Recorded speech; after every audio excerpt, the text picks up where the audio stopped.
All right, folks, very happy Friday to you. It's 11:30 a.m. I don't know what the date is.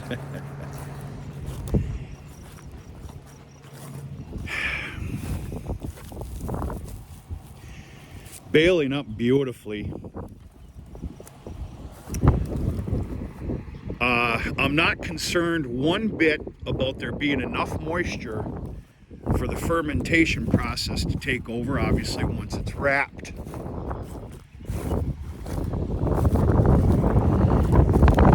I do have a fear that I'm making a very large amount of bad feed, though. And I'm gonna explain that to you because I don't believe I ever have. About taking rye down at an earlier stage. You know, I was always told, you know, as long as it's a good rye crop, you get to that 3-foot level. Then, of course, boot stage, not headed out well.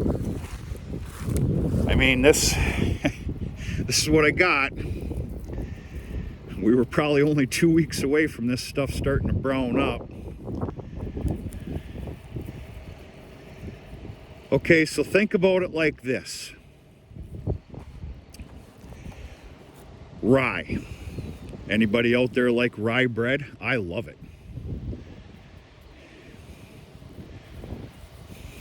You got your rye whiskey and other stuff. Well, it's got a little bit of a tang to it.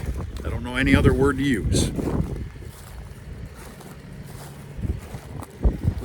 Me personally, I like that. Cattle do not. Almost a sour, not a sour taste. Just we're gonna call it tang.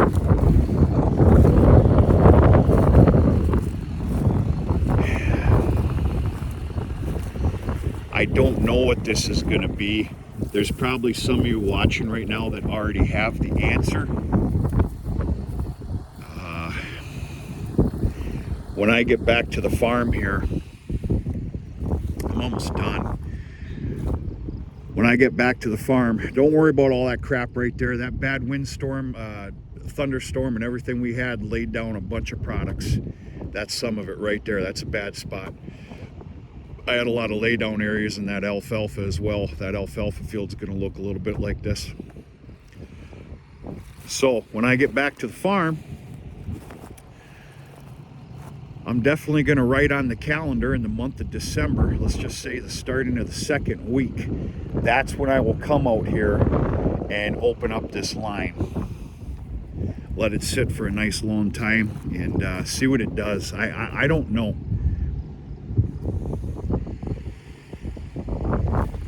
It got away from me. I couldn't get in here.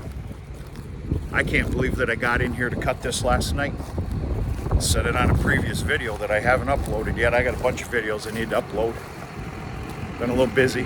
Things are going pretty good. If anybody's interested, when I'm making a high moisture content of any kind, I do 3 wraps. That might seem a little excessive. It makes me happy. You need to understand these are heavy. They're grabbed multiple times, transported, and then when they need to be put into the wrapper, I need to grab that top 25%. That's the way I'm gonna put it. That's a lot of weight down there. Those 3 wraps, they keep it together real nice. That wrap isn't cheap. Net wrap. None of it is.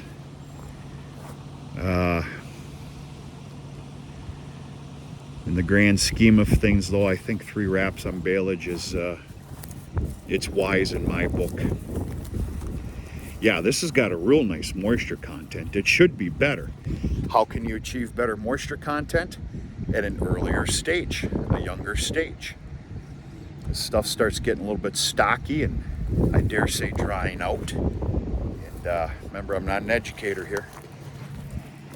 So yeah, we're gonna carry on, obviously. We're gonna see what happens here, but my ultimate goal and, my ultimate fear is that I'm making a heck of a lot of feed here that the cattle are gonna turn their nose to. don't know.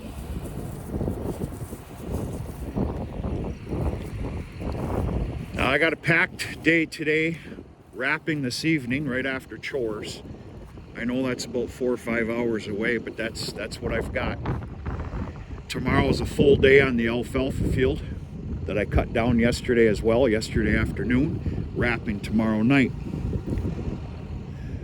I'm going to take a look at my process here. It's very possible I'm going to be right back in here on Sunday. I do believe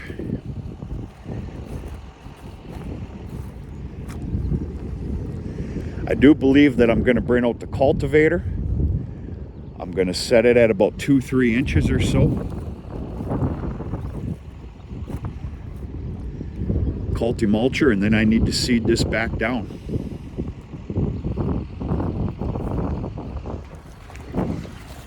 Half of me wants to throw some peas and oats in here with, of course, the new seeding. I'm going to think about that. I don't know.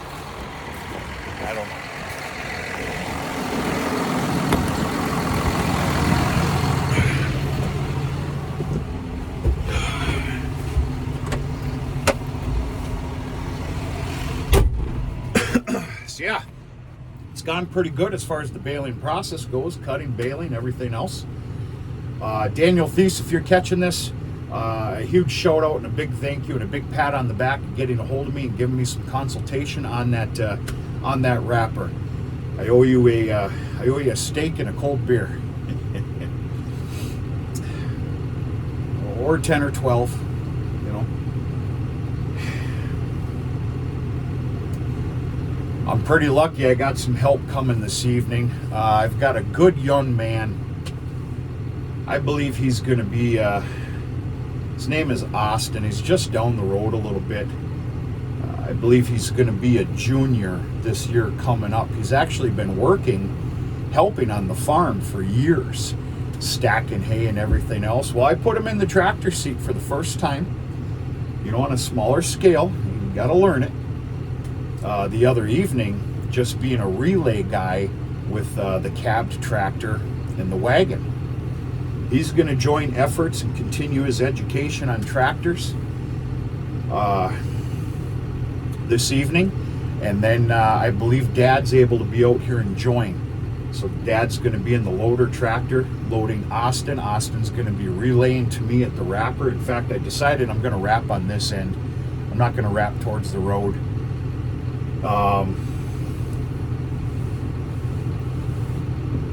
I'll tell you what, though, I'm in a real pickle for tomorrow night, Saturday evening.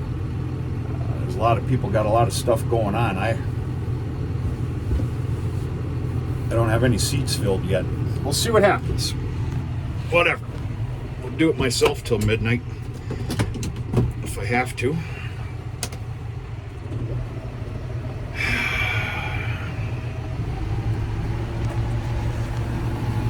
I've got the monitor making these bales 58 inches.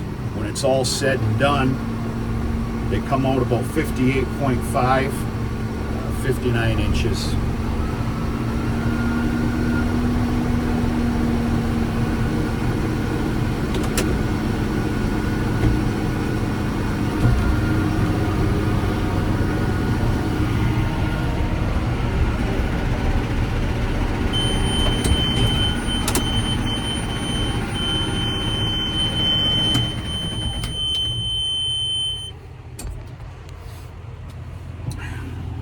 How do you like that?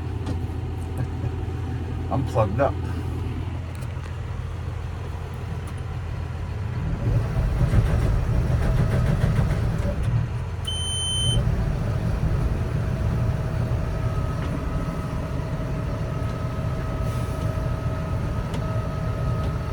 I sure take videos at the right time, don't I? I probably could have shown you that, but I got a job to do here. I'll put you out the window here in just a few seconds, okay?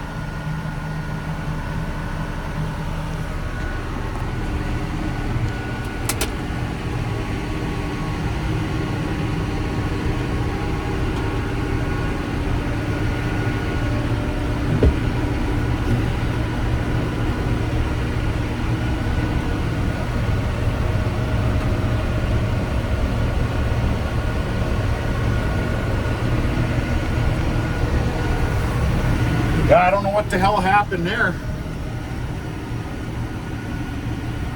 I jammed up. It's all right.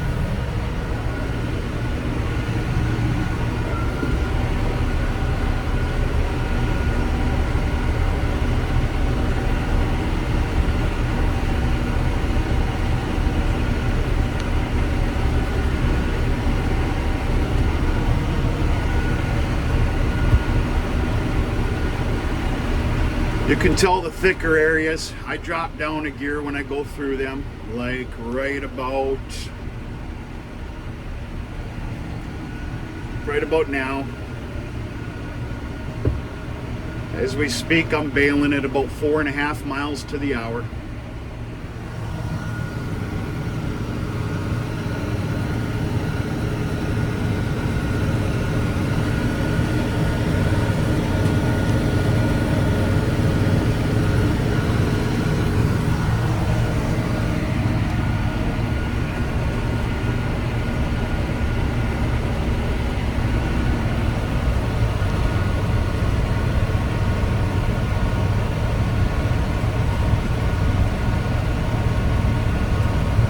Yeah, this rye surprised me.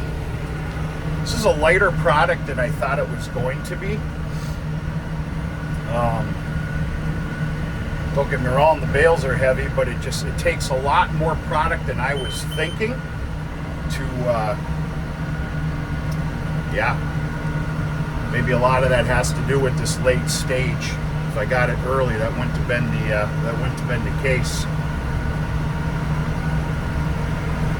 57.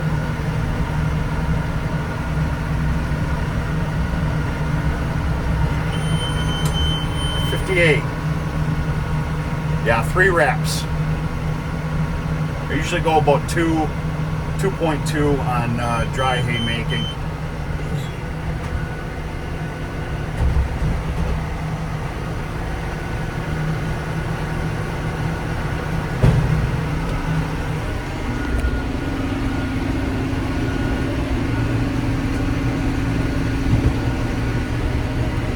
Pretty happy about this field. This is the chili bowl that I talk about. You can see it now. It's kind of dried up right now. I might try and hit some of that when I come back out here for a light tillage. But I just secured this property for another 5 years. Pretty happy about that. Now I've got 2 fields I do down the road. Now see, understand here, we're about 4 or 5 miles away from the farm.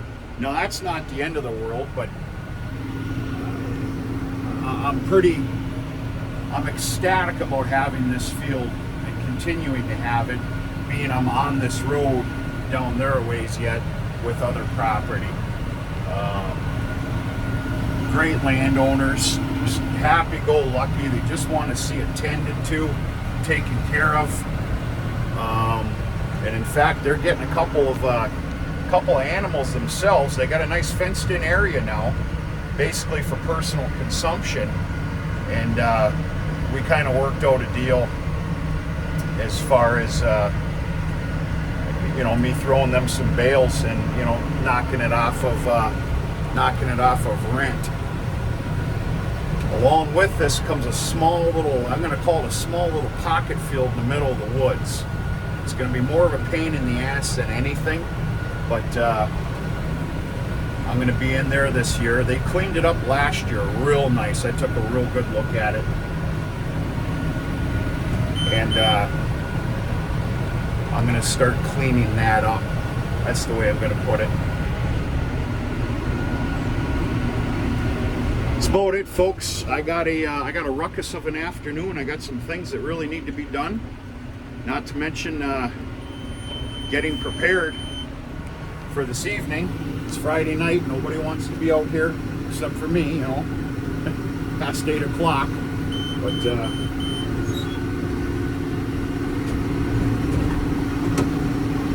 I can't do anything left-handed. Well, almost anything. Anyway, all right, happy Friday. I'm going to shut this down, finish this up, and this big boy can definitely tell it's just about bean time. I can tell you that right now. We will be talking to you very much sooner than later, folks. Happy Friday.